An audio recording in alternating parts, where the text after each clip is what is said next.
Hello and welcome to the Creatives Off the Clock podcast. I am your host, Stephanie Whitehouse of SPW Design Media. Whether you are a creative person on or off the clock, we are so much more than what we create. On this podcast, I lift up stories, experiences, and passions of folks in our creative community and really dive into what caring and cultivating space for our creative self looks like. Thank you so much for listening.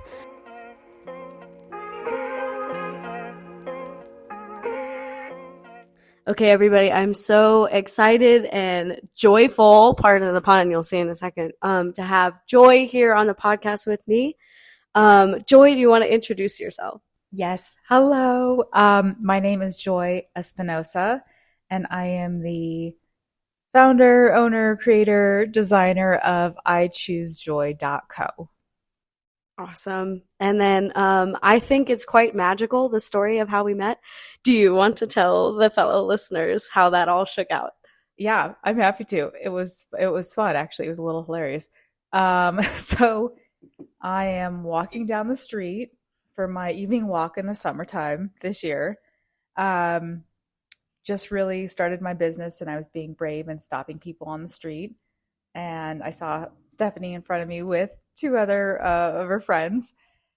And I wasn't going to stop them, but we kept going in the same direction. And after 4 city blocks, we finally stopped at the same light. And I caught up, and I was like, I'm just going to stop them. And sure enough, I stopped them. And Stephanie turns around, who is the kindest person ever. And she's like, of course. And I was like, oh my God. It was the sweetest. We immediately hit it off. So that's how we met. We exchanged Instagram information and connected pretty immediately after that. I think the next week, really. Mm-hmm. Yeah, that was literally such a magical moment because I remember my friends and I had decided to just take a walk aimlessly with no intention or goal, really. And so Joy comes up behind us and tells us all about our brand. And I'm like, no way. This is crazy. This is like a gift from the universe right now. Because I was going through a very similar, kind of business genesis, like rethinking where I'm going in life with my whole creative venture. And to just turn around and literally see Joy in front of me was the craziest thing. And I was like, this is a human I have to talk to and I have to meet. And she is here for that reason. So I'm so excited to get into I Choose Joy and your journey. As you know, the premise of this podcast is to go into the creative space that folks make for themselves, whether or not they are creative people on the clock or not. So Joy, can you share a little bit about your personal journey that led to the creation of I Choose Joy and what sparked the idea for the brand? I'm actually wearing a Joy original right now. You cannot see it, but it will be put up on my socials and Joy's socials. So, yes, I can. And I'm so excited that you're wearing it because it looks so... Can I cuss on this? Yes, you can. It looks so fucking good. Yes, so... I'll give sort of not the short, not the long, but sort of the medium version. I Choose Joy was created because I needed something to help me cope with what was happening to my mind and body. So really, when I look back now over the years, it makes sense. But what happened in the last really year specifically was mental health and some medical issues that not just spiraled really badly, but got to the absolute worst. And when I say the worst, it was phenomenally difficult. It's the stuff that we talk about, intrusive thoughts, medical issues that doctors have no answer for. So anyway. And it was a need for me to cope.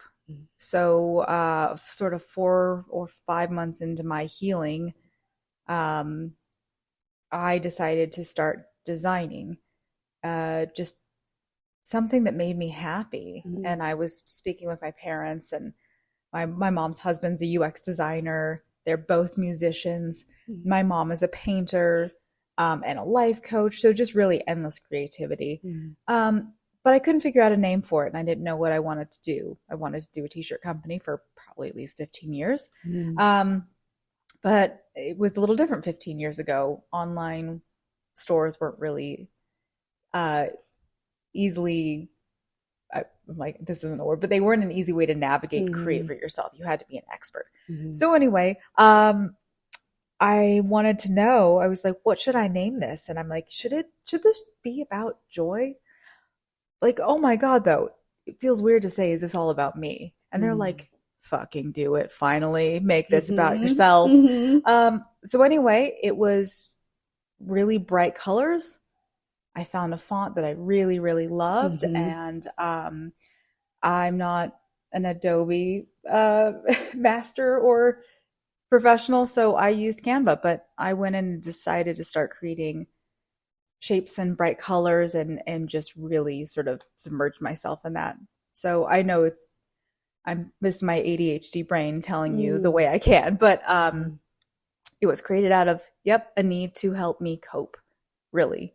And it came out colors and rainbows and fun things, and it was wonderful. It gave me something back, gave me a purpose.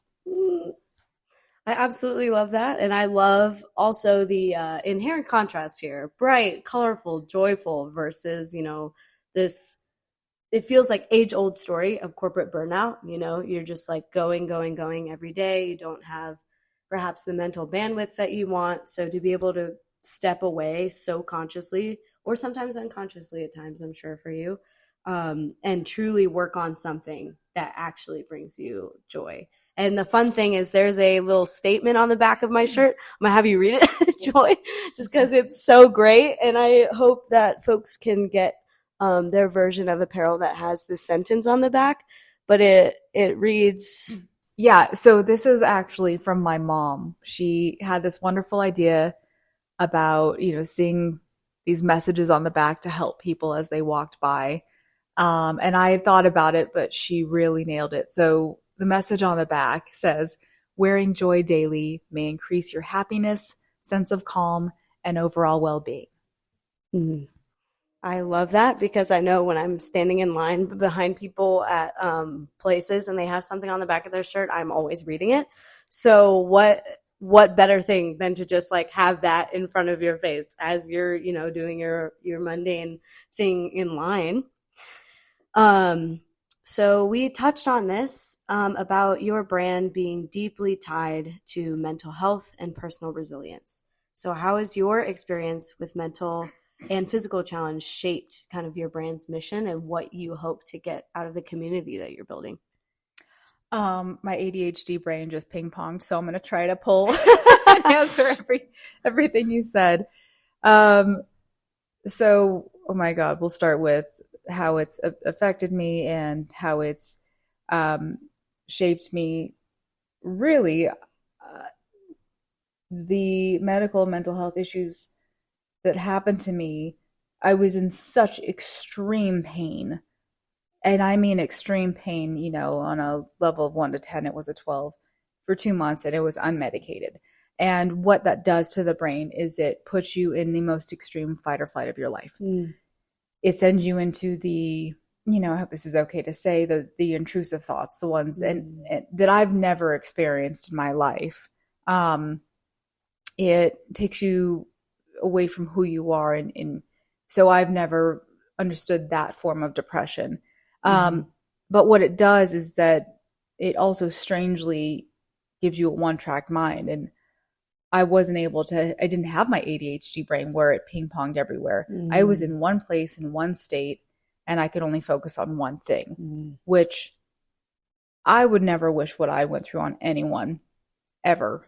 But it allowed me to focus, which is the weirdest thing. And again, I just really don't want anyone to ever go through this. It was fucking, it was horrific. I admitted myself to a hospital. It was that bad. But again, the way that it shaped me was that I was forced to think in different ways. Mm. I was forced to, I really liked myself, but I was forced to learn how to love myself. I was, forced to realize that I was, I feel like this is a Bridget Jones quote, but, I was perfect just the way I was, and that I didn't need to do anything for anyone else. And so I started meditating and taking the time to be with myself. And as I did, and as I healed, just slowly, but still very quickly, it allowed me to focus on the things that were really important in my life. And maybe things that I put by the wayside because I'd been in corporate America, or I'd pushed myself so far or too far. And now I want to say that also being corporate America helped me learn how to do the things I'm now able to do. So, there's two sides to everything. There's always a catch-22. But for me in this, by the time I got to May, it was like the first day of May, talking about, naming this brand, what I should design, I was able to sit down and do this. Like actually actively focus on being creative. And it started to really, really change who I was. Now I was able to create a website for my mom's husband, and it was my mom's, it was her art website. So that was an amazing experience to do. And that actually was what let me believe that I could make my own website. So it was really important in a very difficult time that I was able to function, and it was my first bit of work after the extremes. So it was these things, they just kept shaping me, my brain, my life. And I've come out of this much, much differently. I'm an understanding person, but I'm realizing that life is really about community and enjoying each other's company and being in the moment. But that is all part of I Choose Joy. It's because I kept choosing myself. And really, it's because I needed to find joy again. And I thought that other people really maybe needed joy and happiness again as well. That is such a great answer. Oh my God. Thank you so much. Yeah. And when you were speaking, I just kept thinking the words echoing, like reverberating around my skull were, we're human beings, not human doings. Like we're just supposed to be here now, first of all. And I feel you so intensely with regards to leaving work situations that were very much like doing. And you got rarely, if ever, an opportunity to actually just be. So like the fact that you are able to, one, use this process and these creations as a really pure and beautiful way of getting your brain back to where it needs to be is so beautiful. But also I just love that, I can put this on, and then this and everything that it entails can be shared with other people. Like that is the best. And like literally I just got this sweatshirt today. I will be walking out of here with it on. So I am very excited about this. And I know that, this is a creative practice also because you've taken a break from like hardcore working, as your whole life. It's also a source of income, but I know that it's just not about selling apparel. It's about spreading that positivity and that mental health awareness and that joy. So I guess, how do you balance the dual focus of both business, like intentional business without burning yourself out again, and purpose? It's hard. Well, I suppose the fact of the matter is that I did create this business to also support me. And I know, I think I want to be very honest and straightforward, is that this is both of those things. I very much want to and need to make money and support myself. And it is absolutely also about people getting to have joy with them and wear joy with them. The message is twofold. So I don't want to mistake it for like, oh, it's just about my brand. And Not that there Mm-hmm. was any implication of that or Mm-hmm. suggestion, but Mm-hmm. I'm finding that it's really much nicer to be honest about it. Mm-hmm. Like, hey, this is my brand. I got to make money. Let's do this. But you know what? And I'm going to plug you here. It now says Wearable Joy. And that is a Stephanie Whitehouse original. We're going to put that everywhere. We're going to plug it hard. And that is all you. So I want to say thank you for that, because it's 100% true, or 1,000% true. Where's that emoji? I need the 1,000% emoji, by the way. Apple, wherever you are. 1,000%. Or anyone who's doing or the 1,000,000%. But no, it's and I lost my track of thought, but we'll get back there. So no, it's about both of those things. I really want people to be able to it's about balance. Here we go. ADHD brain. It is difficult to find the balance. Because the more I heal, the more my brain, I don't want to say old brain, but my sort of normal perceptive brain comes back. Well, so does my ADHD. So I have to be very purposeful and make a list. But it is incredibly hard. And I also do some contract work here and there. So I am having to get back out there, even in a state of healing, and bring in money, because I don't have people that can support me. I just don't come from that kind of money, or, my family doesn't have that. So it's hard, but pushing myself and knowing that I'm healing feels really wonderful. And it's also changed the people I'm around. And so I've been given this gift of incredibly kind-hearted people. And I am one of those people. So to be surrounding myself with more creative, artistic, like-minded people with sort of similar personalities has been truly amazing for me. So there's no trade-off there.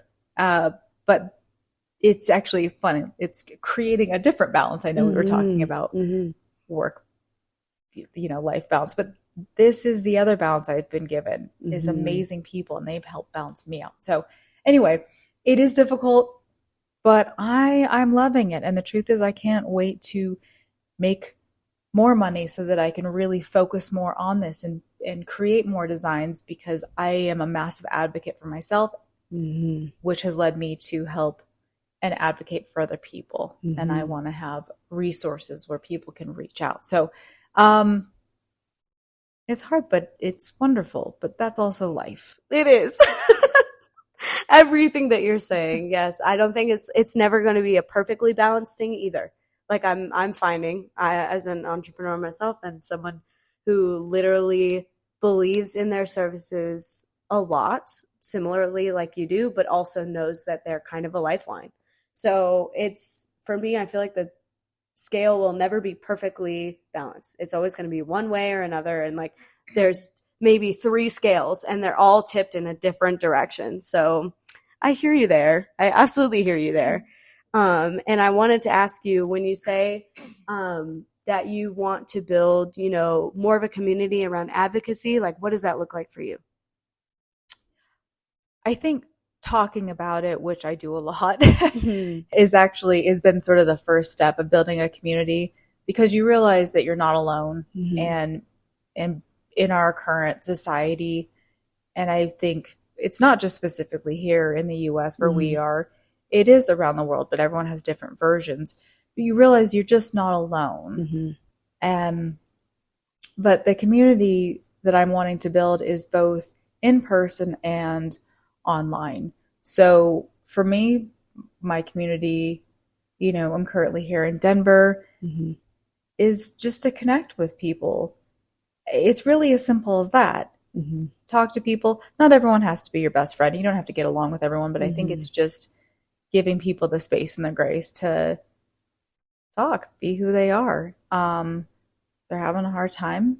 Listen, if you can help, I'm not saying everyone has to help everyone, but sometimes just giving someone an ear is helping. And then for online, I really want to build a resources page where people can access things I didn't know existed in the worst time of my life. And, I haven't really talked about this yet, but send me a message if you want to. I don't want people to go through what I went through alone, because I quite literally lost my sense of time. I, again, wish that upon no one, because it was horrific. And you have no sense of time, and it is terrifying. So, and what happens to the brain when we're going through depression or anxiety or anything like that, it makes you feel very alone. So anything or any way that I can sort of help build that community where they're like, you know what? I can send her a message. Send me a message. Let me know and I'll get back to you. So, but I mean, in short, that's really it. I don't have, like a 5-year plan. Right. No, I don't think any of us do. Unless you got that figured out. But that is, yep, that's hard. So in that way, you can, that's how I'm hoping to build community and connection for now. For sure. And I would say that research has shown us time and time again that community is the antidote to isolation. So knowing that, like you said, in today's day and age, and we're very, very isolated, I think there's less common spaces or third spaces for people to meet, that have barriers to entry. So like coffee shops, some of these, you think about Europe and the way that you can like meet somewhere and for like $2 you can have like a coffee and a croissant and like be able to meet. I feel like libraries are super underutilized nowadays, so it's just like we are combating a society, like a stage in society where we don't have perhaps the best spaces to facilitate us even gathering. So enter isolation and just hardcore struggles. So a lot of people right now, very tumultuous political climate right now, people are struggling with finding joy right now. So what advice would you give to someone who is going through their own challenges and is actively trying to choose joy? Oh, okay. I think this is very hard, and I'm going to go directly to, if you're active on social media, rework your algorithm. And I know this is probably maybe a little controversial to say, but, and I'm going to say the ignorance is bliss. Now, let me finish, because I am aware of pretty much as I can, politically and globally. And I just take in information, or I was, and I have been, because I felt, and I do still feel, it's our responsibility to know what is going on. On the other hand, what I've been realizing is I don't have the capacity to continue to process such massive heartache, because I am doing, and I think we are all doing as much as we can. We are trying to be, and I am being specific to the stuff that's Gaza, Sudan, this, like, but we are live streaming something, and we wish it would stop. We wish it, but I don't know what else to do. We donate, we do everything we can. So that's still in my vision, but the rest of the stuff around the world, politicians, I'm having to just shut that off, because you know what? There's only so much I can do. And if I'm not doing well, how on earth am I going to be around the people I love and attempt to be happy? It's just too much for any one human to do, and especially when we're all feeling very alone. Oh, for sure. So I think what I'm saying is that I've taken a step back, and I've had to rework my algorithm, my social media algorithm, so that in truth, I'm seeing as many puppies and cats and happy things as possible, because we've been feeling like we need to be so responsible. We forgot how to be human and happy. And it's incredibly difficult. So I it's hard to believe that that's the first thing on my list, but we have our phones. They're not just phones. We have tiny little computers in our hands. So I'm not saying ignore the important things or stop advocating or fighting for them. By no means am I saying that. But I'm saying we have to give ourselves the mental space and grace to step back and realize we are only one person. Because as much as work burns us out, that does too. But we feel so guilty. Yeah, if you are an empath, you're an empath, you are going to feel guilty for something, for an injustice. And it's just as natural. So it was really hard to try to take a step back from that because I felt awful. Awful. But if I can't, I have to heal myself first, because then how else am I going to help heal other people?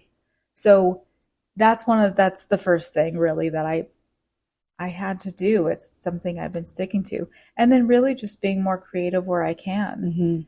And meditating and trying to keep myself as calm as possible. And it's not easy. I don't want anyone to think it is. But over time, it does actually help. So that's, I guess, that's one piece, but I think that was enough. Yeah, probably a lot. Honestly, to boil it down, really. So what I'm hearing you say is just like, you can't pour from an empty cup. And so you have to make sure that you are looked after. Like, how else are we supposed to, organize and advocate if we're literally just devastated intentionally? I mean, our brains are not wired to be able to handle so much information intake. Like, I'm surprised that we're even able to exist as we are now, just because, like, psychologically, it's overwhelming. Like, humans did not used to have every bit of news ever 24/7 at their fingertips, and now we do, and I think we are paying for it. So I think that, combined with the fact that no administration, no system, like no other power, insert whatever it is going to be, is going to fix this. Like, nothing's going to come save us. It's up to us to be able to, like, live faithfully in community and with the people that we know and love and trust and support, to be out there doing the things that we need to do. Like, and we can't do that if every one of us in the community is burned out. That's exactly it. Yeah. And I keep thinking of the plane analogy. You have to put the mask on yourself first before you can help anyone else. And we all know why. I hope. If you don't know, it's because you're not getting any oxygen, and therefore you can't breathe, and then you'll die. So, I mean, it's probably better to say it out loud because it makes it even more impactful. But yes, that's exactly it. You nailed it.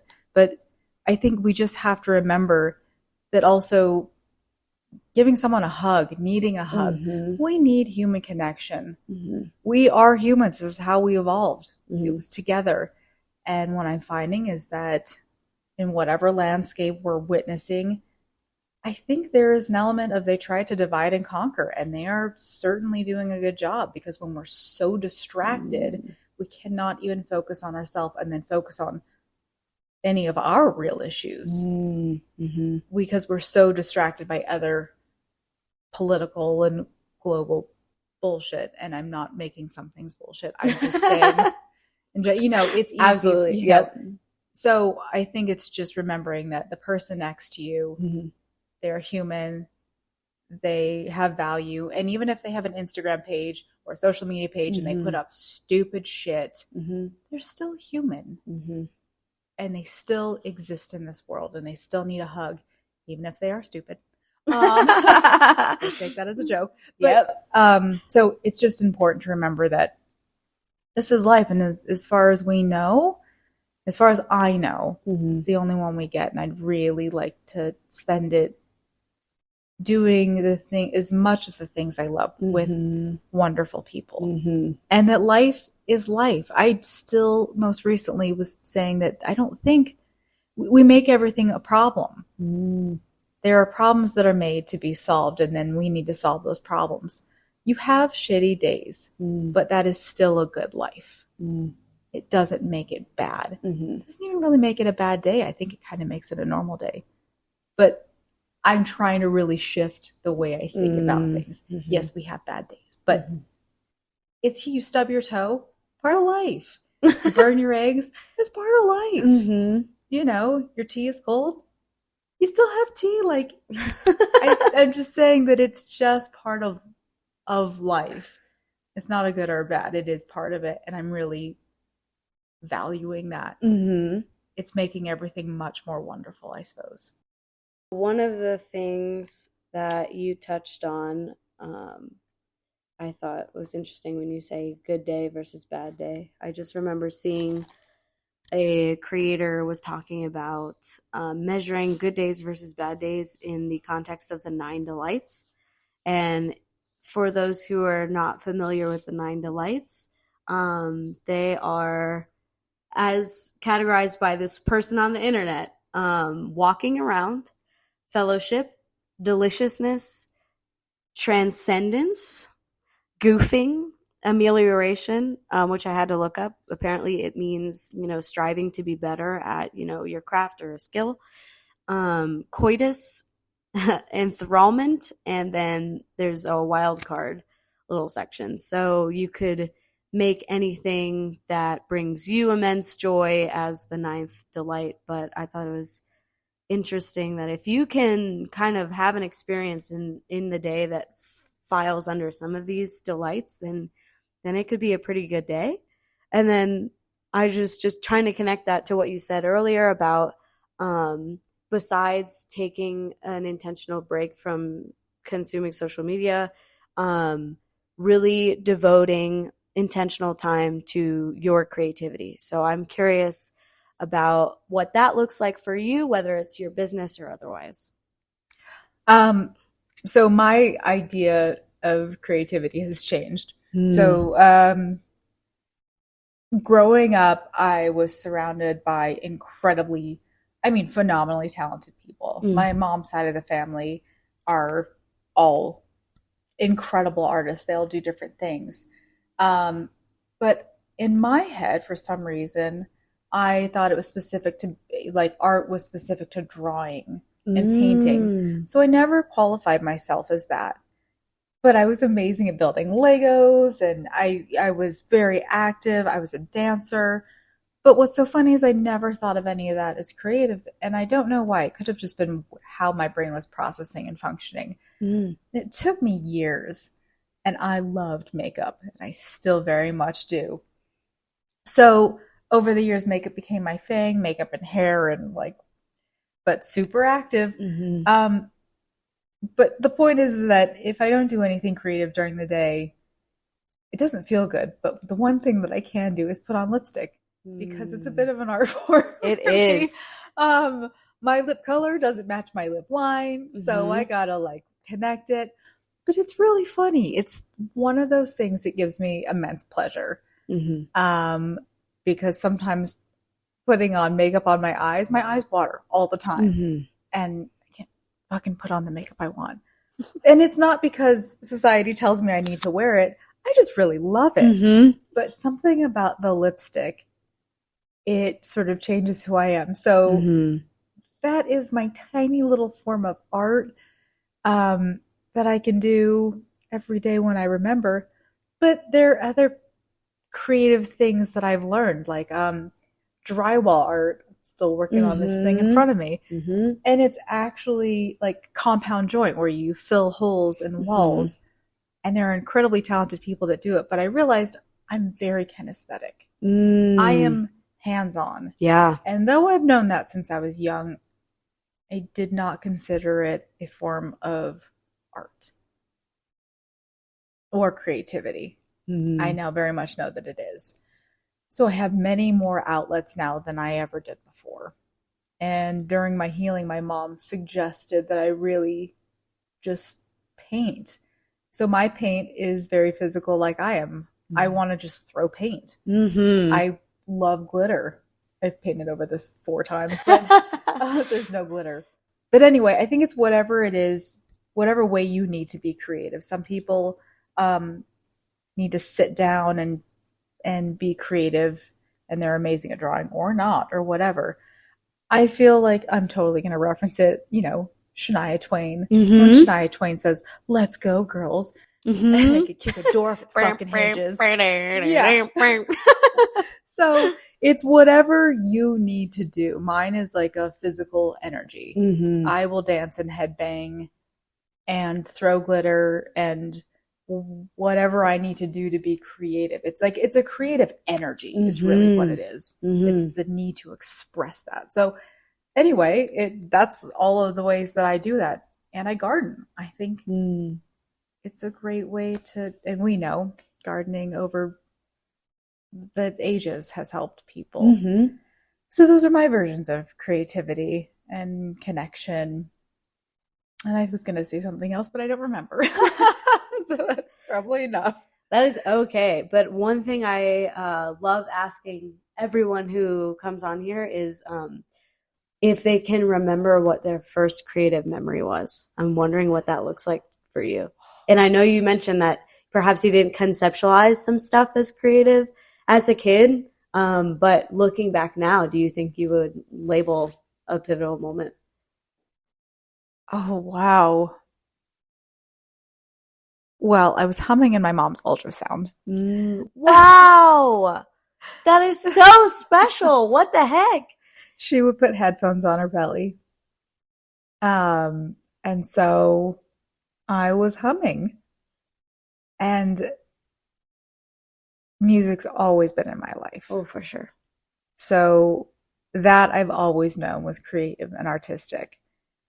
And there are these moments I remember with both my parents, just music with both of them always. My parents were, they divorced when I was quite young, but they had a sense of health and sort of style, but there was always their own version of music. Mm-hmm. My dad had a crush on Julie Andrews, so Mary Poppins came into my life very early, which is funny because I've never been super into the Sound of Music because mine is Mary Poppins. Talk about music, and I just watched it a few days ago, and then my mom's always been a singer. So that is, I think, art, creativity, and passion in its purest form. It's the life force for me. And I think I'm remembering that too. I had really bad tinnitus like 3 years ago, so I had to turn the music off. And I think that sort of it was a deep dive into sort of the beginnings of depression. Wow. I just didn't know it. So my beginning memory, I think, it's music. I used to see music like when I would hear it, I could see it. Wow. That's cool. I don't know. So that's my earliest form. And then just being really active, it felt wonderful. So it feels like physical creativity, which is interesting. Yeah, for sure. If I think about it. No one's ever asked me that. I don't know. That was such a magical answer that you gave. And also, when you think about like humans and just like from cave days onward, it's like, what are the things that are there? Like music, dancing, and hunting, gathering, whatever. But it's just like those are such like critical things to who we are as people. Yeah, and I, like you, have had music my whole life. It's been around my whole life. I'm wondering when you, like, literally when you said, like, I had to turn the music off, that, like, made me shudder inside. Do you feel like the music is back on now?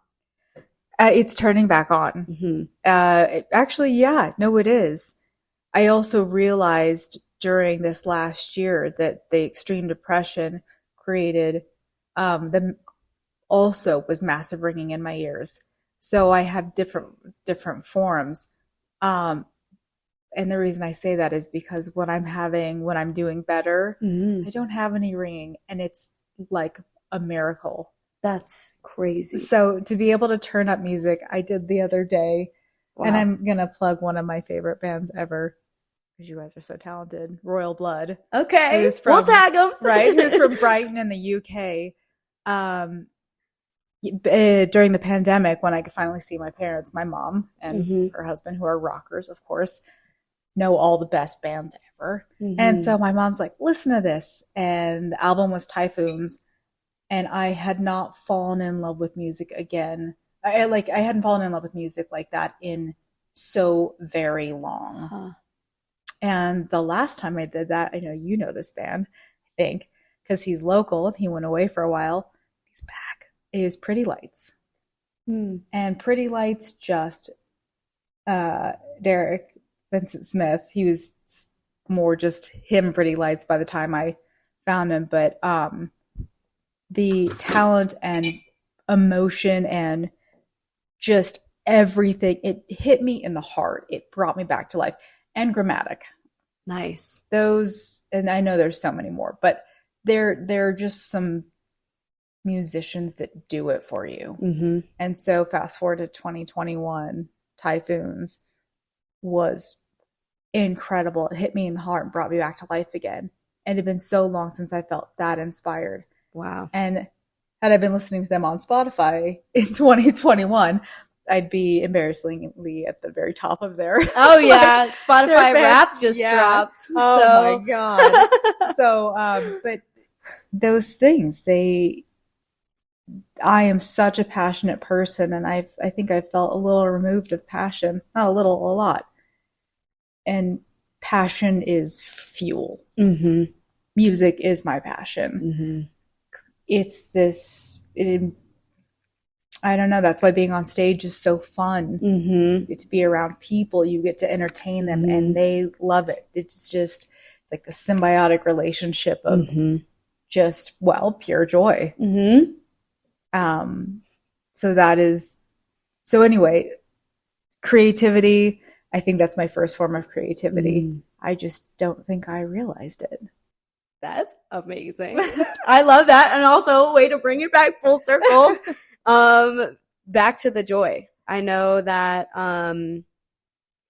let's see, how do you want what you create for people? So like this apparel that I'm wearing, like how do you want that to inspire joy in other people? Like what are your hopes for just everything that you're creating right now?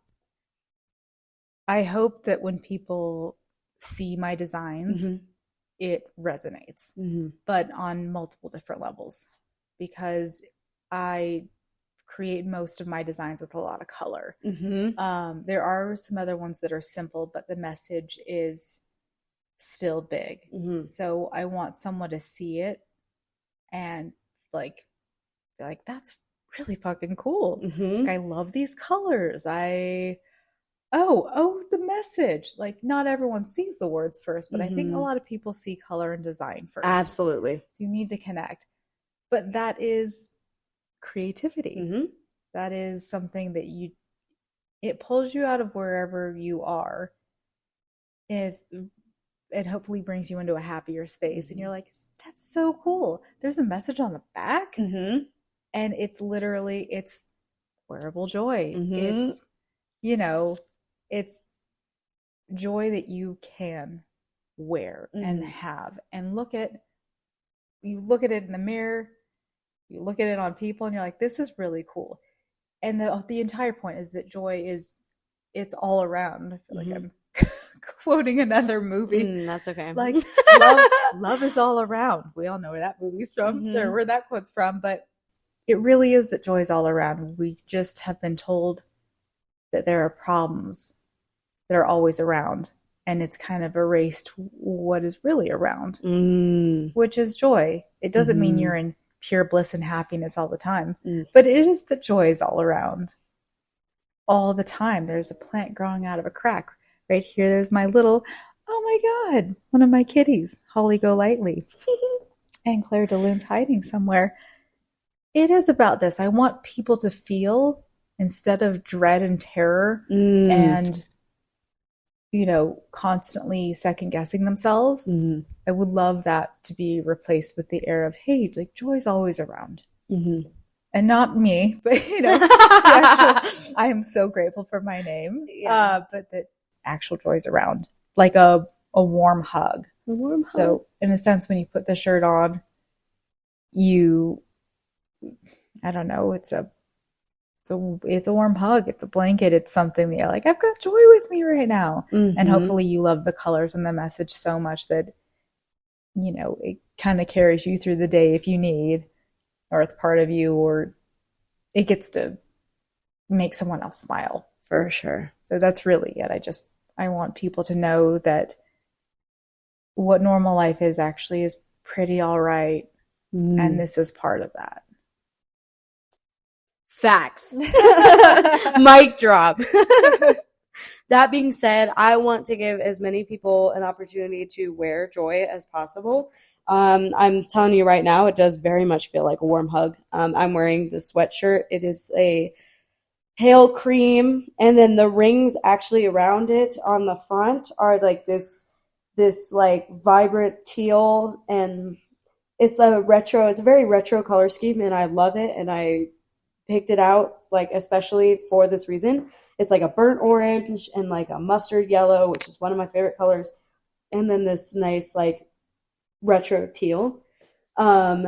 And honestly, like this is a color palette that I see everywhere. Like when I look at, sunset, when I think about like all the colors that I enjoy, like this is definitely literally like an essence right here.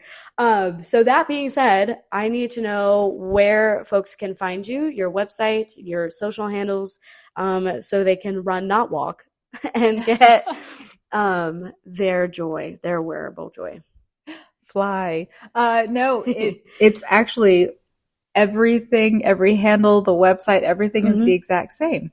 So great. ichoosejoy.co. And that's it. I'm on Instagram. I'm on TikTok. I now have a Threads. Good Lord, there are so many. I don't think I'm missing any, but if I am, just look, just check out ichoosejoy.co and you'll find me. Send me a message if you have any questions. My brand colors are generally, they're very bright, like Stephanie said. They are sort of a yellow and two pinks, a more mild one, and then a super vibrant one. The message on the back of every item coincides with one of the colors that's on the front. Nice. And if it didn't work with that sweatshirt, I changed it up to make sure that you can see it. If you buy a hoodie, the logo or the message on the back is low enough that the hood will not cover it. Nice. So, and also my nephew, who is now 9, he really wanted a sweatshirt for his birthday. So I will be adding a message on for kids that is a little more simple. Aww. I think if you guys are into them, let me know. I don't have any. It's just the one for him, but he's 9. I don't know if sizes make sense to you guys. I don't have any kids. But just let me know if you're interested in that. I'm totally into it, but mostly it's for adults. I have a few sassy ones. We love a good sassy one. I have a joyful as fuck. I have a few joyful as fuck designs. I want that. Which are very, very fun. So, I wanted to make sure that it was inspiring and happy, but we have to laugh. Absolutely. And I like to say fuck a lot. So, but yeah, that's where you can get it. ichoosejoy.co. Thank you. Thank you for having me. Yes. Literally, I'm so excited. Thank you so much for speaking with me and sharing your journey. I think that this is the stuff that people need to hear. People need to hear that it's okay to not be okay. People need to hear that, joy is around. Choosing it is sometimes very hard, but not impossible. And I think we just need to, build our own community right now and surround yourself with as much intentional joy as possible. Yeah, I agree. And just, choosing you is choosing joy. It's the exact same thing. It just happened to be my name, and it really was a fight for my life. But I realized that it was a choice. And I'm so grateful that I did. So just choosing yourself is always choosing joy, but it's always choosing you. So, but thank you all for listening. Thank you. I'm going to come sit on your lap. Thank you so much, Joy. Thank you so much for listening to this episode of the Creatives Off the Clock podcast. If you would like to continue the conversation, you can find me and more podcast content on Instagram at SPW Design Media. Henry Matisse says that creativity takes courage, so I wish you the space, time, and intention to be courageous, to be curious, and to make some creative choices. I'll see you next time.